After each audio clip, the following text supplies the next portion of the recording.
acá. Bien ahí, bien ahí, bien ahí. Bueno, sean todos bienvenidos a este workshop, a esta iniciativa de Web Started Academy. Para los que no conocen Web Started Academy, es una iniciativa de Web Started para acercar el conocimiento a todos y poder hacer accesible quizás algunas cosas que por ahí se escapan o son pagas o muchas cosas que a veces se interponen entre el conocimiento y la gente.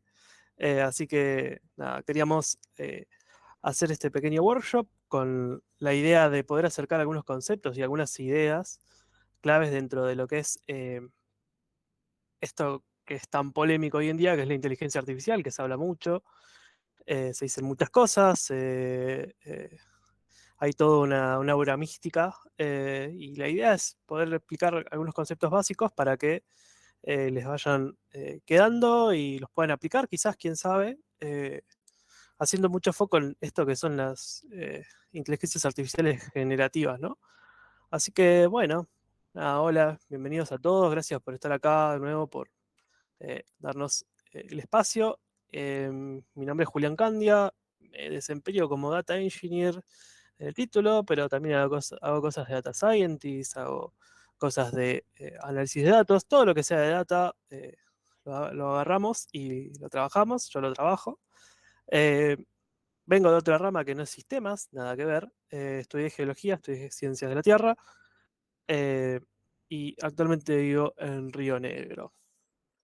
Así que bueno, acá estarían los contenidos básicos que vamos a querer abarcar en este pequeño workshop, que es básicamente qué es específicamente la inteligencia artificial. ¿Es lo mismo inteligencia artificial que IA? Em, ¿Qué son los modelos grandes, o sea, los grandes modelos de lenguaje, el prompts y, por ejemplo, cómo integrarlos dentro de nuestro trabajo y algunos ejemplos? Así que bueno, empecemos. ¿Qué es la IA? Bueno, eh, a veces es difícil bajar a tierra quizás un concepto sobre qué es específicamente la inteligencia artificial y a veces nos suena a algo súper futurista o algo que es, eh, ¿cómo decirlo? Algo súper lejano o algo que se inventó hace relativamente poco y es... em, muchas gracias, Cami, por invitarnos al podcast. Em, Esto de la inteligencia artificial no es algo nuevo, es algo que se ha ido desarrollando con el tiempo, y el concepto en sí existe desde la antigüedad. Imagínense que en tiempo pasado existían leyendas o historias o cuentos o mitos que hablaban, por ejemplo, de máquinas que actuaban de forma similar a lo que hace el humano, con lo cual es una idea que existe hace un montón. Ahora, la palabra en sí, inteligencia artificial, ya se acuñó un poco más adelante en el tiempo, más en nuestra época, más en la modernidad, cerca de los 50, después de los innovadores trabajos que hizo este muchacho que ven acá, que es Alan Turing. Alan Turing hizo unos grandes avances en lo que es el área de la informática y de la computación. Fue un informático teórico y ayudó de alguna u otra forma a terminar la Segunda Guerra Mundial, rompiendo el famoso código Enigma. Quizás alguien vio la peli, muy buena peli, se la recomiendo. Y creó, entre otras cosas, por ejemplo, la prueba de Turing, que es un test para básicamente ver si una computadora tiene un comportamiento parecido o indistinguible al humano. Hay hoy en día gente que dice que esto ya pasó.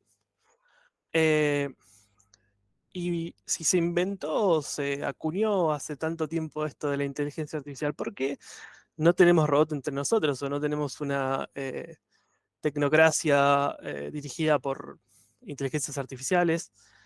Bueno, esto sucede porque las bases teóricas sí se desarrollaron hace 50 años, más 70, 80, 90. Lo que sucede es que en ese momento quizás lo que faltaba era tecnología o faltaba poder de cómputo o no existían directamente las computadoras como para poder llevar a cabo toda esta teoría. Algo muy similar sucede con otros campos, como por ejemplo la física, en donde muchas teorías fueron desarrolladas y quedaron ahí estancadas durante mucho tiempo porque experimentalmente no se podía probar quizás los supuestos que se exponían. Con lo cual hizo falta mucho tiempo para que se pudiera llevar a cabo algunas de las implementaciones que se querían hacer, y no fue hasta la actualidad en donde el poder de cómputo se volvió muy barato y muy accesible para muchos usuarios, y la cantidad de datos disponibles gracias a Internet creció tanto que fue posible empezar a hacer grandes avances ya después de los 2010. Y acá les dejo, o les muestro un pequeño timeline de cómo han nacido los avances de la inteligencia artificial a lo largo del tiempo. Se empieza en 1950, pero esto podríamos extenderlo un poquito más atrás con algunos conceptos o cosas que vienen desde antes, incluso no tanto de la tecnología, sino desde la filosofía. Eh, y cómo poco a poco se ha ido dando pasos hacia la inteligencia artificial que tenemos hoy en día. Como pueden ver, tenemos un gran auge durante los años 50 hasta los 66, en donde se desarrollaron algunas aplicaciones o algunos IAs, podríamos decir, como Elisa, que fue un chatbot que se desarrolló en el 64, si no me equivoco, para cosas de psicología, no recuerdo bien. Y ya más hacia los 70, y entre los 70 y los 2000 hubo un invierno, como se le suele llamar, que es básicamente un parate en el desarrollo y en la implementación de todas estas cosas o conceptos que se venían gestando. No fue sino hasta más o menos principios de los 90 que se retomó y se empezó a trabajar en diferentes aplicaciones para poder llevarlas adelante, como por ejemplo estos inteligencias artificiales que jugaban al ajedrez o al Go u otras cosas. Eh, y por ejemplo, tener logros como ganarle quizás al campeón mundial o al jugador de ajedrez de ese momento, que era Garry Kasparov. Y ya después, nada, todo lo que ya conocen probablemente, que es la salida de algunos robots, Siri o el Google Assistant, algunos avances muy, muy conocidos, incluso nada, el impacto de la inteligencia artificial en todos nosotros, en cosas muy sencillas como por ejemplo eh, el predictor de texto, que el predictor de texto es una implementación de inteligencia artificial hoy en día. Ustedes escriben y les recomienda palabras. Bueno, esos modelos aplicados a la tecnología IoT. Y bueno, y ya más a la actualidad, bueno, con el desarrollo de modelos de lenguaje, AlphaGo, que es algo parecido al bot que juega ajedrez, pero ahora juega Go, que es un ajedrez chino o algo así. Yo no he jugado Go, pero la verdad que se han hecho grandes avances en el campo de la inteligencia artificial. Entonces, si la inteligencia artificial es de alguna forma copiar el comportamiento humano, la forma en que se comporta el cerebro, o las funcionalidades al menos, ¿qué es Machine Learning? Machine Learning, quizás más de uno lo ha escuchado, es algo también de lo que se habla mucho, y quizás a veces se puede prestar a la confusión. ¿Es inteligencia artificial Machine Learning? Muchas veces la gente tiene esta confusión, si es lo mismo, si es diferente, si tengo que estudiar Machine Learning para aprender inteligencia artificial, si puedo usar inteligencia artificial sin saber Machine Learning. Bueno, hay un montón de cosas ahí que suceden, y yo lo que venía a comentar es que en sí no es como que sean diferentes, sino que simplemente Machine Learning es un subconjunto, es decir, un grupito dentro de lo que es la inteligencia artificial. Eh, entonces, dentro de lo que es inteligencia artificial tenemos un montón de cosas que quieren de alguna forma imitar el comportamiento humano, o que están aplicadas para tratar de resolver ese problema que es crear un humano artificial, ¿no? De alguna forma. Entonces, como tienen este diagrama acá que me gusta mucho, muestra, por ejemplo, diferentes partes que incorpora la inteligencia artificial. Una de ellas es Machine Learning, y podríamos incluir también otros grupos como la robótica o como los sistemas expertos, que lo que quieren hacer de nuevo es tratar de copiar al humano de alguna forma. Dentro de esto tenemos el Machine Learning, que es un conjunto de algoritmos, varias familias de algoritmos que de alguna forma tratan de, a partir de datos, encontrar patrones o generalizar un problema o generalizar un sistema para que después, entre otras cosas, podamos, por ejemplo, predecir un precio, predecir el clima, predecir o, por ejemplo, entender por qué suceden las cosas, por qué, por ejemplo, en una empresa se bajan empleados. Entonces, a partir de datos históricos o datos que se van recabando a lo largo del tiempo, nosotros podríamos generalizar sobre un problema y aplicar o extraer las reglas que juegan ahí adentro. Como por ejemplo los desarrolladores, quizás estemos para los desarrolladores, cuando están programando en su programa ponen los condicionales, ponen un if, ponen un else, un elif o lo que sea, a partir de una regla. Qué sé yo, por ejemplo, si no sé, debe más de 20.000 pesos, bueno, le bajo el crédito o no le doy el crédito. Eso podría ser una regla arbitraria. Con Machine Learning lo que hacemos es, a partir de datos, tratar de encontrar esa regla para construir ese if de alguna forma, entre comillas. Eh, entonces, son algoritmos matemáticos que aplican técnicas de álgebra, métodos estadísticos para poder generalizar sobre un problema.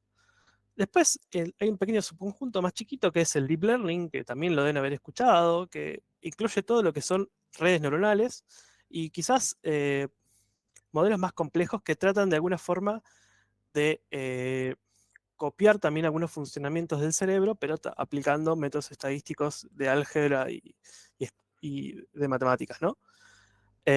Entonces, esta imagen me gustaba para poder mostrarles eso. En sí no son diferentes, sino que uno es un subconjunto del otro. Dentro de Machine Learning, para mencionarles quizás algunos conceptos que les queden ahí, tenemos diferentes tipos de modelos, y me faltó agregar acá uno, pero principalmente tenemos tres, que son los modelos supervisados, en donde nosotros le damos ejemplos a una computadora y la computadora aprende de esos ejemplos. Tenemos modelos no supervisados, en donde tratamos de generar grupos o de crear algunas reglas a partir de no tener ejemplos. Por ejemplo, crear un grupo de consumidores y después yo les doy el sentido. Entonces yo tengo un montón de datos, creo un grupo de consumidores y yo les doy un sentido a esos grupos que voy generando. Y por último, el aprendizaje por refuerzo, que eh, no quería puntualizar mucho acá, pero es de alguna forma el poder ayudar a uno de estos modelos de Machine Learning o de Deep Learning a entender cómo funcionan las lógicas humanas a partir de retribuciones o a partir de decirles esta respuesta está bien o está mal, por ejemplo, y hacer que el modelo se vaya mejorando a partir de la interacción con humanos reales. Y acá les quería, bueno, esta imagen se las dejo para después cuando les llegue el PowerPoint, que es para que tengan ejemplos de qué es lo que estoy hablando en cada uno de estos subconjuntos. Y básicamente puntualizo sobre el Deep Learning, que lo que tiene de particular y lo de interesante, y vamos a estar hablando de forma indirecta a partir de ahora en más, y es que el Deep Learning generó todo el sustento sobre el cual hoy en día las inteligencias artificiales generativas se sustentan, ¿no? Eh, entonces, o sea, qué fuerte encontrar dentro de estos modelos matemáticos y estadísticos? Y es que son muy buenos para generalizar sobre problemas con datos no estructurados o eh, pobremente estructurados, como por ejemplo las imágenes, el texto, audio y video, con lo cual encontraron que ahí había una gran posibilidad de aplicación. Y es hoy en día que estamos viendo los resultados de toda la investigación y desarrollo que se han dado en los últimos 20 años, aproximadamente 20, 30 años. Eh, y les quería dejar esta frase, que cualquier tecnología suficientemente avanzada es indistinguible de magia. La dejó Arthur Clarke, un capo, y es real, porque se habla mucho de qué son las inteligencias artificiales, que yo quiero una IA que haga esto, yo quiero una IA que haga aquello, eh, y como si, bueno, yo pudiera conectar cosas a una inteligencia artificial en la nube y de repente fuera como un mago o un genio o lo que sea, y hace cosas recopadas que son geniales y totalmente impensadas hace un tiempo, hace 3 o 4 años. Vos me decías algo como ChatGPT y yo no te iba a creer. Yo iba a decir eso es imposible, tarda años en desarrollarse y hoy en día es tangible. Pero no deja de ser otra cosa que tecnología, estadística y matemáticas. Y desarrollo de software, claramente, porque también tenemos que desarrollar un montón de cosas para que la gente pueda interactuar con ello, sin que se rompan y se caigan los servidores. Así que yo les venía a comentar un poquito qué pasa under the hood, o sea, debajo del sombrero, o sea, o detrás de escena. Y es comentarles un poquito que estas redes neuronales lo que intentan o lo que se intentó hacer en un principio es copiar tal cual cómo funciona el cerebro o las neuronas de un cerebro en algo matemáticamente generalizable. Y acá ven, por ejemplo, la comparación entre lo que es una neurona, una célula del cuerpo humano o de un animal, y una neurona artificial, un perceptrón, en donde por un lado entra información, en la neurona serían las dendritas, y por otro lado sale una respuesta nerviosa, un impulso eléctrico por la terminal. Bueno, lo mismo pasa con las neuronas, tenemos un input, que es la data que nosotros inyectamos dentro de una neurona artificial, que es son funciones matemáticas, y por otro lado tenemos una salida. ¿Qué es esa salida? Bueno, lo que tratamos de modelar con estas neuronas es, por ejemplo, si una foto es de un gato o de un perro, si la siguiente palabra que viene en mi texto es el día es nublado o el día es otra cosa o lo que sea, y tratar de predecir esa palabra que viene siguiendo mi texto o clasificar una imagen o detectar objetos, entre otras cosas. Acá podemos ver también una pequeña analogía a lo que es las redes de neuronas dentro de un cerebro. Este es un corte histológico de lo que es un pedacito de cerebro, del córtex frontal. Y acá abajo tenemos una red densa de neuronas, que es una conjunción de un montón de estas neuronas que estamos viendo por acá, acá abajo. Entonces, estas son muchas neuronas agrupadas siguiendo un patrón o siguiendo una estructura determinada y trata de copiar de alguna forma cómo es, por ejemplo, la corteza del cerebro. Entonces, acá es donde sucede la magia y es que estas neuronas se entrenan siguiendo lógicas quizás del cerebro o emulándolos de alguna forma. Y así de la misma forma en que yo agarro y me pongo a leer un libro, me pongo a leer muchas cosas y entreno un conocimiento, las neuronas hacen lo mismo. Yo le doy un montón de entradas, un montón de conocimiento, quizás de texto, de imágenes, y estas neuronas van aprendiendo a lo largo del tiempo, a lo largo de los ciclos que tienen de aprendizaje, todos los patrones o todo el conocimiento que está encerrado en ese input principalmente. Entonces acá podemos ver otra imagen que hace analogía a cómo funciona una red neuronal, una red artificial neuronal, en este caso eh, una red con convoluciones. No vamos a entrar mucho en el detalle, pero básicamente desde una imagen, cómo irla transformando y aprendiendo y estructurando la entrada y la salida para que al final me termine respondiendo si esa imagen es un gato, es un perro o es algo en particular. Así que ya habiendo dado el contexto, la base, el teórica, así muy por encima de cómo funcionan todas estas cosas por detrás, que no son otras cosas que matemáticas y estadística, álgebra, y no tengan miedo de esas cosas porque eh, hay mucha demonización de lo que significa la matemática o la estadística y quizás a veces falta mayor motivación o profesores más dedicados o bueno, yo la verdad que siempre en la secundaria me fue muy mal en lo que es matemáticas y me reencontré quizás más en la universidad. Yo en la secundaria todas las veces que tuve matemáticas perdí la materia y tuve que rendirla. Ya en la universidad me encontré con que había un montón de cosas y me encontré con una profesora genial y aprendí un montón.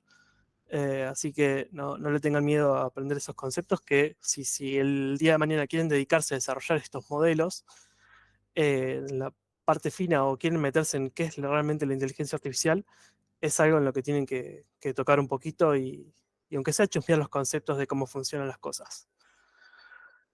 Así que bueno, eh, ya entrando en, la segunda parte o tercera parte, no recuerdo, de empezar a hablar un poco de qué son los grandes modelos de lenguaje.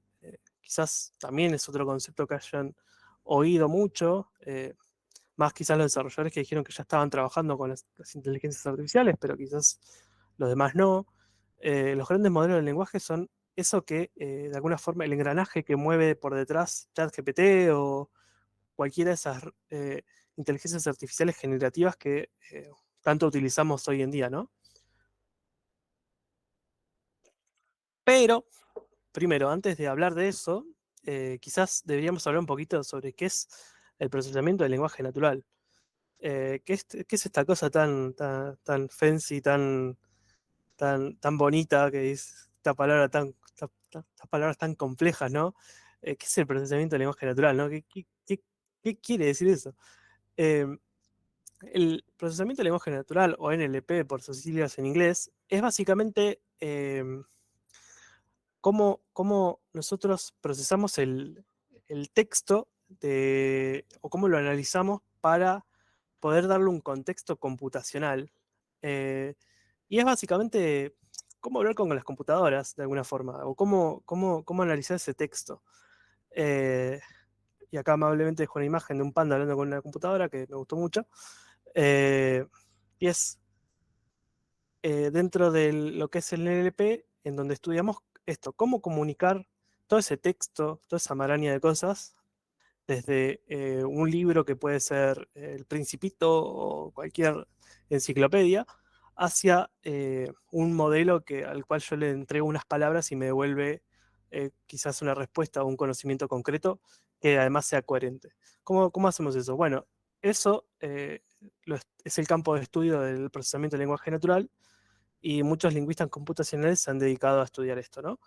Eh, ¿Y cómo hablamos con las computadoras? Bueno, eh, las computadoras, como sabrán, eh, por las, no sé, caricaturas o por películas o lo que sea, se comunican con unos y ceros a muy bajo nivel, a nivel de chips, a nivel de componentes. Es decir, se manejan con números de alguna u otra forma, con códigos binarios, códigos hexadecimales.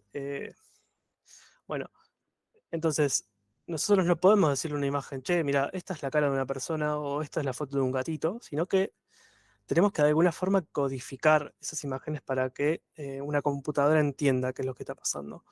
Entonces, eh, estos modelos de inteligencia artificial fueron entrenados con imágenes o con cientos de textos o con videos o lo que sea, pero para poder decirle a un modelo qué es lo que está pasando, nosotros debemos codificar estas imágenes. Y esto se lo traía porque me pareció muy curioso y muy bonito, que es que las imágenes yo las puedo entender como conjuntos de píxeles con colores y valores de colores y qué sé yo, y codificarlas de alguna forma en números. Y una forma de codificarlas es a través de una codificación que se llama embedding.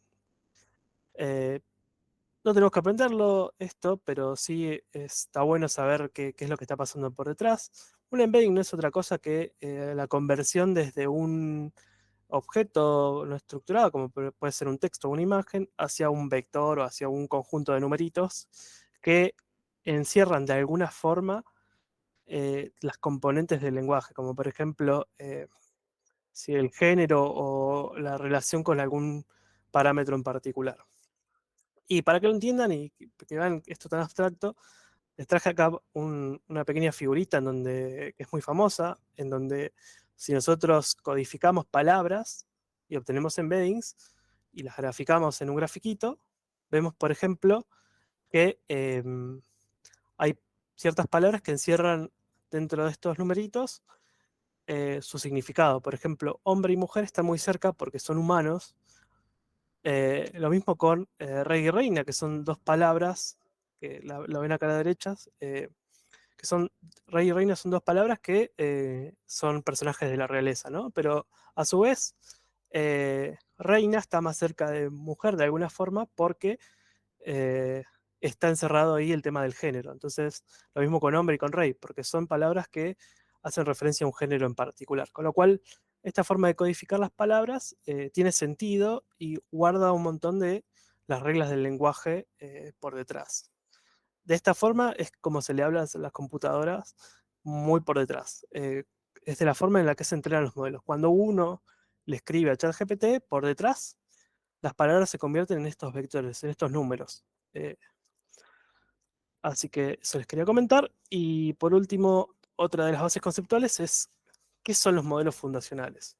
Este concepto quizás no es tan conocido o se lo nombra muy poco, y es básicamente casi todo lo que hemos estado hablando previamente, y es todo aquel conjunto de técnicas o de modelos o de cosas que sirven para generalizar o para hacer una tarea en particular, como es, por ejemplo, tomar todas las reglas del lenguaje español, inglés o alemán o detectar fotos de gatitos, de perritos o personas.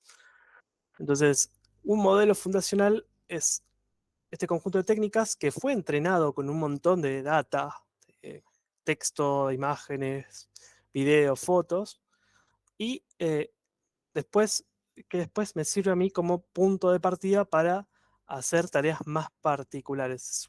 El modelo fundacional es como un modelo general que después se adapta a hacer algo en particular. Como por ejemplo, tenemos GPT, que es un modelo muy conocido, que a partir de GPT-3 o GPT-4 o 2 o el que sea, se pueden generar aplicaciones como respuesta de preguntas o análisis de sentimiento, entre otras cosas que se pueden hacer muy interesantes, o la generación de un chatbot como el que usamos todos hoy en día. Y quería mostrar esta imagen que fue generada con inteligencia artificial. Muchas de las imágenes que van a ver acá fueron generadas y las usé para crear este contenido.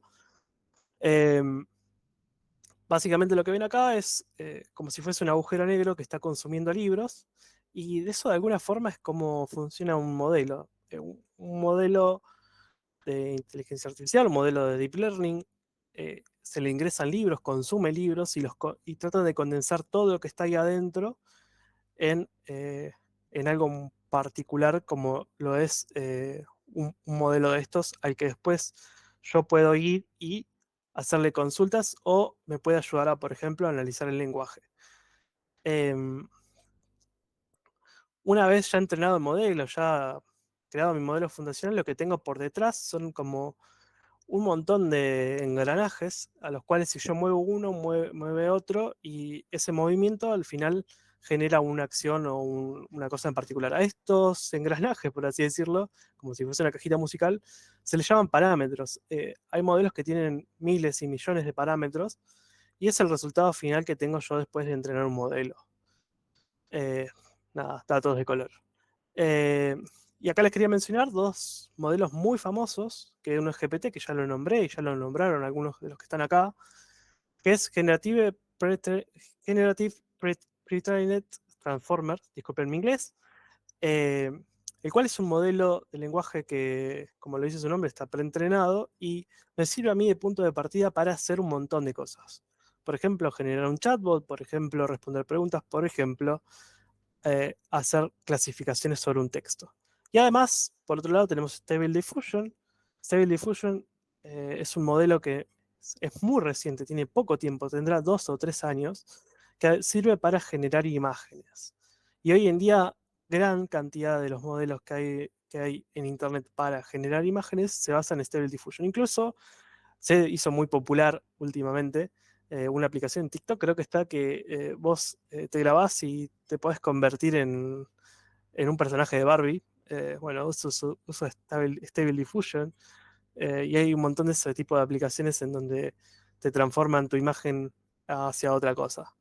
Eh, Así que, nada, eso sobre los modelos destacados. Hay un montón de modelos, hay un montón de estos modelos fundacionales que hay dando vueltas. Estos son los dos más conocidos y yo diría que cerca del 80% de las aplicaciones que hay hoy en día dando vueltas están basadas en GPT probablemente, en GPT-3 o GPT-4 o alguna de las variantes que tiene OpenAI. Eh, Y bueno, ahora vamos a avanzar un poquito más. Mánquenme que tomo agua. Y vamos a hablar de otro punto muy particular que son los prompts. ¿Qué son los prompts?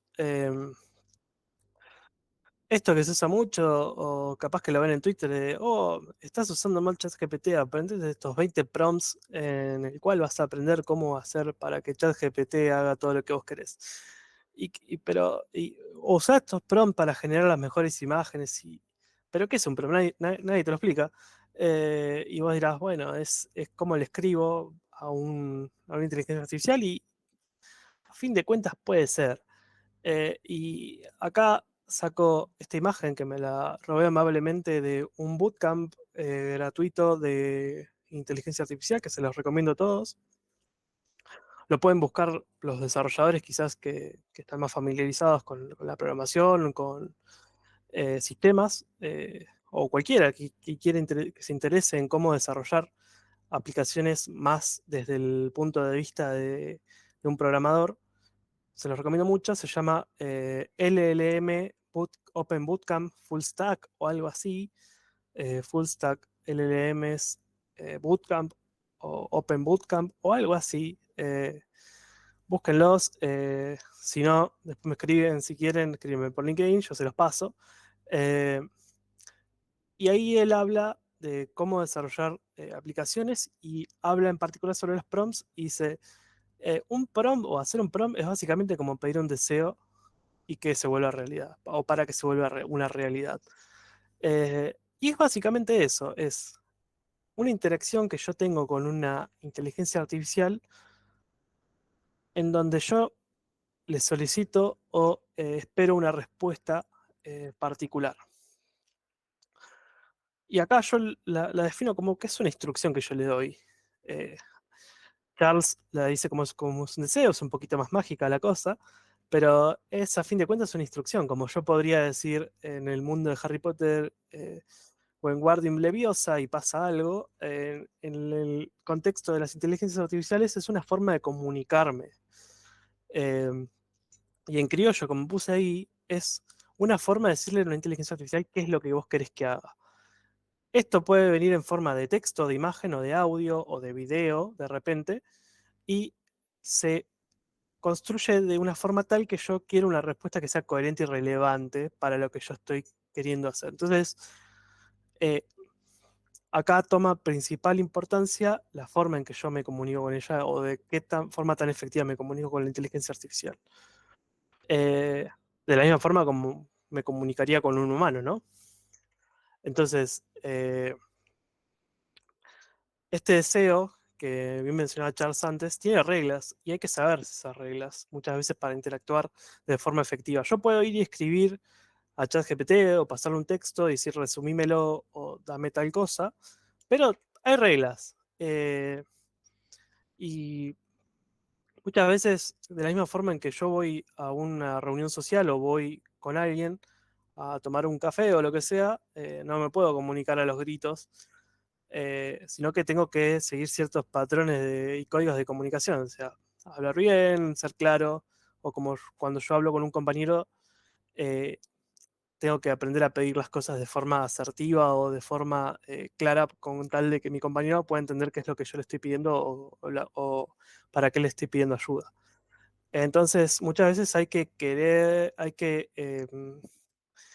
informarse sobre cómo es que se le habla a la inteligencia artificial. Muchos de los cursos que están dando vueltas quizás no hablan de esto y hay un montón de trucos o de técnicas en particular que nos ayudan a darle un poquito más de contexto a las inteligencias artificiales, que ahora ya vamos a ver con algunos ejemplos. Eh, pero bueno, por ejemplo, hay un montón de símbolos que las inteligencias artificiales usan para entender patrones del lenguaje, como por ejemplo unas triples comillas para encerrar código. Yo soy programador y de repente necesito ayuda para hacer algo o necesito generar un test para una función en particular, entonces yo puedo encerrar todo mi código entre tres comillas y pasárselo al chat GPT y decirle, este es mi código, hace tal cosa. Entonces yo le marco cuáles son en particular los bloques de código para los cuales yo necesito o integrar o hacer un test o lo que sea. Lo mismo con las comillas para texto o este que me gusta mucho, que es el corchete. Cuando yo le escribo a ChatGPT, de repente, yo puedo decirle que tenga un formato en particular la respuesta. ¿Cómo lo hago? Usando corchetes. Estas técnicas que yo les estoy mostrando acá hacen a lo que también se hizo muy popular hace un tiempo, que es el famoso prompt engineering o ingeniería de prompt o ingeniería de cómo hablarle a una inteligencia artificial. Y muchas de estas técnicas son las que se utilizan para hacer aplicaciones o obtener resultados que yo quiero. Con lo cual, les recomiendo mucho que a estas reglas le den bola. Por ejemplo, acá yo muestro un ejemplo en donde yo le pido a ChatGPT que me arme una tabla con un prompt genérico, donde le pido, por ejemplo, consejos para evitar estafas.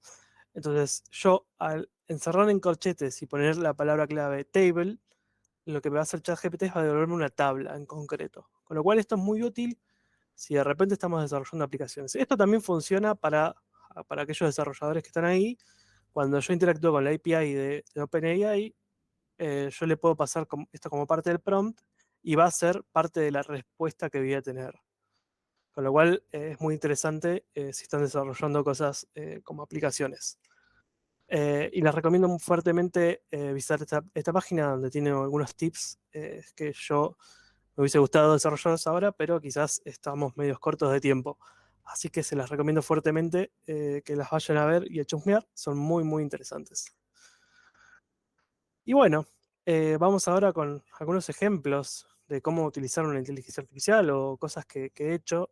Quiero mencionar que probablemente el 80-85% de la PowerPoint que estamos viendo acá me ayudó fielmente ChatGPT, BART, Stable Diffusion y otras inteligencias artificiales disponibles, generativas, dando vueltas por ahí. Con lo cual, en sí, el PowerPoint es un ejemplo. eh, con lo cual me ayudó un montón a poder construir esto y que sea de una calidad bastante aceptable. Así que ahí tienen su primer ejemplo y primera aplicación, que es generar contenido y ayudar a desarrollar quizás una clase, que es la que estamos viendo actualmente. Eh, Nada, acá tienen un par de fotitos de pandas y como verán, un prompt que yo usé es este que está acá. Y una de las claves a la hora de comunicarse con estos modelos, comunicarse con estos chatbots, con estos generadores de imágenes, es siempre ser lo más descriptivo posible a la hora de comunicarse con ellos para obtener resultados lo más fiable a lo que yo estoy pensando. Entonces, mientras más detalle, mejor. Mientras más palabras clave, mejor. Por ejemplo, yo uso acá la palabra clave Impressionism Style, que es un estilo de pintura, y después le digo qué es lo que quiero exactamente, un panda, es un dibujo de un panda, eh, y quiero que esté hablando con una computadora en un bosque. Entonces, mientras más detallada sea la instrucción, más detallado sea el prompt, mejores resultados voy a tener y más fiables a los que yo estoy esperando. En el mejor de los casos. A veces, quizás, no siempre sucede, pero hay veces en donde este prompt quizás puede ser muy bueno, pero el modelo que estoy usando quizás no lo entiende. Entonces, ahí entran en juego otras cosas, como por ejemplo lo que yo mencionaba antes, que son esas estructuras o esos códigos en particular que tienen por detrás estos modelos. Lo mismo acá con este dibujito de un tigre que yo le pedí que me haga, le pedí pixel arts, eh, le pedí un tigre astronauta, la verdad muy, muy bueno lo que volvió. Este modelo es Dalí, lo voy a mencionar más adelante. Eh, y acá otra cosa que les quería mencionar es, por ejemplo, cómo podemos interactuar varias veces con estos modelos. Quizás Dalí no te lo permite, pero otros modelos te permiten reutilizar las salidas o los prompts que vamos haciendo en, en secuencia. Esta secuencia, en términos de desarrollo de aplicaciones o de inteligencia artificial más de desarrollo, se llama few shots. Es decir, algunos tiros, por así decirlo, o algunas repeticiones que se van haciendo. Y a veces son muy buenas para hacer cosas más complejas. Entonces de repente yo obtengo una salida que a mí me interesa mucho, pero de repente ahora la quiero convertir en bullet points, o la quiero convertir en una tabla, o la quiero convertir en un poema, una canción, algo en particular. Entonces puedo reutilizar esas salidas para que eh, mi, eh, mi salida final tenga la estructura que yo quiero o el detalle que yo quiero. Y además, algunas de estas inteligencias artificiales tienen acceso a Internet. No ChatGPT, pero sí otras, en donde también podría, por ejemplo, pasar una URL y mencionar algo en particular de esa. Esta es una imagen de Bart, en donde yo le paso una URL y le digo, creemos un post en carácter informativo para LinkedIn, hablando sobre el siguiente link de documentación. Entonces, yo tengo una documentación que es LangChain, que alguien lo mencionó acá. Entonces, yo de repente quizás quiero comentarle a mis colegas de LinkedIn que LangChain es una gran herramienta para construir aplicaciones, o es un gran framework que me permite de repente conectar ChatGPT con otras cosas, como por ejemplo para crear agentes que, no sé, de repente me hagan un PowerPoint, ponele.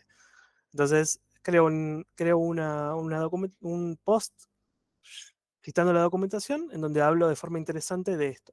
Entonces, eh, yo lo que hago es mencionar qué es lo que quiero que haga, cuál es la tarea principal, en qué carácter lo quiero, en el carácter informativo, el objetivo, que es LinkedIn, y quiero que hables de tal cosa en particular. Entonces ahí le paso la URL. Entonces, eso sería como la descomposición del prompt que yo usé. Es muy sencillo, es muy simple. Hay prompts mucho más complicados. eh, y esto es simplemente una ilustración de lo que puede hacer una de estas inteligencias artificiales con muy poco. Y yo les recomiendo fuertemente que si quieren estudiar cómo se hacen los prompts, cómo se hacen las cosas, les recomiendo muy fuertemente que vayan a estas tres páginas y chusmeen. En Snack Prompt, por ejemplo, van a ver prompts que sube la gente para hacer de repente de un asistente virtual, para hacer de repente eh, eh, anuncios de publicidad. Y entonces utilizan un prompt de base que vos después podés reutilizar para hacer algo que vos quieras, algo en particular. Y están muy buenos los ejemplos porque explican muy bien y de forma muy detallada cómo es que debería ser uno de estos prompts. Eh, Además, cito otra página que es mage.space y ese les va a servir para navegar entre prompts de imágenes y ver cómo, por ejemplo, alguien usó un prompt en particular para generar una imagen como la de los pandas que yo les mostré o como imágenes más complejas o hiperrealistas que están plagando Internet hoy en día. Así que los que están desarrollando IA y necesitan ejemplos para sus prompts, les recomiendo fuertemente esas tres páginas. Incluso pueden vender sus prompts a otras personas, que eso es muy loco. Hay gente que monetiza esos prompts y vos podés ir y comprárselos o podés vender los tuyos. Así que ténganlo en cuenta. Y bueno, ya hablé un montón de cosas de teoría, hablé un montón de cosas de práctica. Eh, Gracias, Sol, muchas gracias. Em, Yo ahora les quería hablar un poquito sobre algunos casos particulares, algunas herramientas, las más conocidas, porque hay miles. Y como de acá, vos tenés que buscar las tuyas. Yo hoy en día soy un usuario muy ávido de ChatGPT y de Google Bart. Son mis dos caballitos de batalla. Hay mucha gente, sé que hay mucha gente que usa Bing Chat, por ejemplo. Eh, También para codear yo uso GitHub Copilot, o para algunas cosas en particular, uso ChatGPT también, o Google Bart. eh, y después para generar imágenes suelo usar mucho Mesh.space. Si es que necesito generar imágenes, esas son mis caballitos de batalla.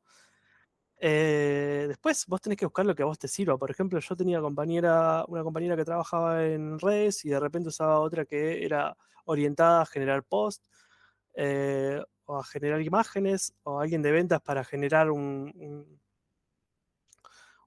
campaña o algo en particular.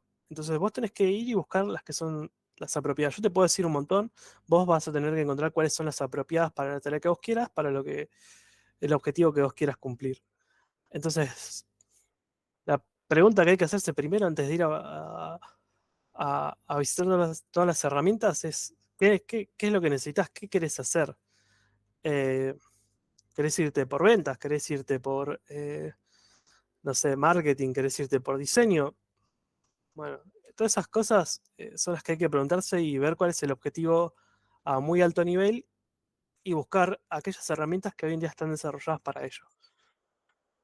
Esto más para el usuario final, quizás para los que están desarrollando aplicaciones con inteligencia artificial o que quieren buscar modelos que hagan tal cosa, les recomiendo mucho que busquen modelos especializados o reentrenados para hacer una tarea en particular. Por ejemplo, en Hugging Face. Hugging Face es un lugar donde la gente sube modelos. Muchos de los modelos que se usan hoy en día están subidos a Hugging Face de forma gratuita. Entonces yo me los podría bajar y usarlos. Así que, nada, esto es más para las herramientas. Quizás para los modelos sería otro enfoque. Así que bueno, ¿cuáles son las herramientas más conocidas? Bueno, ChatGPT, todos lo conocemos, ChatGPT, súper conocido, salió a finales del año pasado y se sustenta por detrás con un modelo que se llama GPT, que ya lo mencioné, y en un principio fue con GPT-3, después avanzó a GPT 3.5 y hoy en día GPT-4. Y ya están hablando de un GPT-5, quién sabe. De nuevo, hay que tener cuidado porque GPT 3.5 yo creo que fue el pico más alto de productividad y GPT-4 la verdad que anda más o menos, así que tengan cuidado con eso también. Que sea más grande el número no significa que sean mejores. Em, y nada, además de estos modelos, hay un montón de modelos más que están dentro de ChatGPT, pero menciono ese como que el principal. ¿Y para qué nos sirve? Bueno, un montón de cosas. Fue entrenado con la totalidad de Internet, incluido Stack Overflow. Em, Así que tiene un gran kit de cosas que le podemos pedir que haga. Entre otras cosas, no sé, como escribir poemas, historias o resolver problemas complejos de código o quizás generar contenido de repente. DALI 2, que también es de OpenAI, que me sirve y es muy útil para generar imágenes. Hoy en día tiene una capa gratuita. Yo puedo registrarme y generar, creo que hasta 15 o 20 imágenes. No sé si es semanal o mensual, no recuerdo. Yo no lo uso tanto, pero sí lo he usado y tenés un límite de un par de imágenes cada tanto tiempo. Por cada prompt que vos le das, te devuelve 4 imágenes. Eso está bueno. Por la última tenés para elegir. Woolbart, otro muy usado. Woolbart salió como respuesta a ChatGPT y tiene por detrás los modelos de Google, uno de ellos Lambda. Eh, ¿Qué cosas en particular tiene? Que además de texto le puedes pasar audio, puedes hablarle, con lo cual eso está bueno. Lo que sí está muy bueno, me gusta mucho, es que vos puedes pasarle páginas y Woolbart puede acceder a esas páginas y responderte preguntas al respecto o hacer contenido de repente de alguna página en particular, con lo cual está muy bueno. Bing Chat también es otro bot de chateo, entonces cumple las mismas funcionalidades que los otros dos anteriores. Este también tiene la particularidad que puede ingresar a internet y puede ser un poquito más preciso a la hora de responder algunas preguntas sobre la actualidad. Quizás ChatGPT de repente no lo tiene porque está limitado en el tiempo a cómo se entrenó. Algo más específico, aplicado quizás a redes o a marketing, que es Copy AI, nos permite generar de repente textos o contenidos para las redes. Con lo cual, si están haciendo contenido, se están dedicando al marketing, se los recomiendo mucho. Yo lo he usado en particular en algún momento y la verdad que está muy bueno, se sustenta sobre GPT-3, con lo cual es un modelo reentrenado para hacer algo en particular que es esta tarea de generar contenido. DeepL, que sirve para traducir, es mucho mejor que Google Translator de repente. También pueden usar todos los modelos que yo dije previamente para traducir, por ejemplo, ChatGPT, Google Bart y Bing nos pueden servir para traducir, pero DeepL está específicamente hecho para esto y está entrenado sobre 26 idiomas, con lo cual está muy bueno. Permite hacer traducciones en ciertas limitaciones gratuitas. Midjourney que hoy en día es tope de gama para generación de imágenes, así que si están pensando en desarrollar aplicaciones o a generar contenido con imágenes, se los recomiendo fuertemente. No es muy caro, sale de 10 o $15, algo así, y tiene una capa gratuita también para usar de tantas imágenes por semana. Eh, Otras aplicaciones, bueno, you.com es un buscador potenciado con IA, es como un chatbot, es como un Google con chatbot. Me extraña el concepto, pero está muy bueno. Vos le podés pedir, por ejemplo, pasame los mejores 10 links de LinkedIn para, no sé, X cosa, no sé, o los mejores perfiles de LinkedIn de gente que trabaja en blockchain y me va a devolver 10 perfiles, o de 5 o 20 de los que yo le pida. Pero bueno, está muy bueno. Eh, y esta que la vengo usando hace un tiempito, que es Mesh.space, que te permite generar todas las imágenes que vos quieras. Nada, mentira, te permite generar 100 nomás. Pero anda a ocupar esas 100 imágenes. Así que está muy bueno. Está mucho menos limitado que Midjourney o Dalí. Pero bueno, los modelos que tiene disponibles de forma gratuita quizás no son tan buenos, pero sí es bastante rápida y tiene la particularidad de que te permite buscar además eh, imágenes de otras personas, prompt de otras personas para reutilizarlas. Y bueno, podría estar hablando un montón de herramientas, hay miles. Y nada, para finalizar esta charla, vamos con esta última partecita y ya los dejo tranquilos para que hagan todas las preguntas que quieran. Es cómo integramos todas estas cosas, toda esta cantidad, toda esta batería de cosas en nuestro flujo de trabajo. Bueno, nada, primero dos avisos, antes que nada, es que todas estas inteligencias artificiales son simplemente herramientas. Nos sirven para agilizar procesos, no nos vienen a resolver toda nuestra vida y no tenemos que dejar que todo recaiga ahí y que además no es una trampa usarlos, ni somos menos profesionales ni peores profesionales por usarlas, sino que simplemente sirven para agilizar algunas cosas o para agilizar algunos procesos o métodos o para inspirarme para hacer ciertas cosas.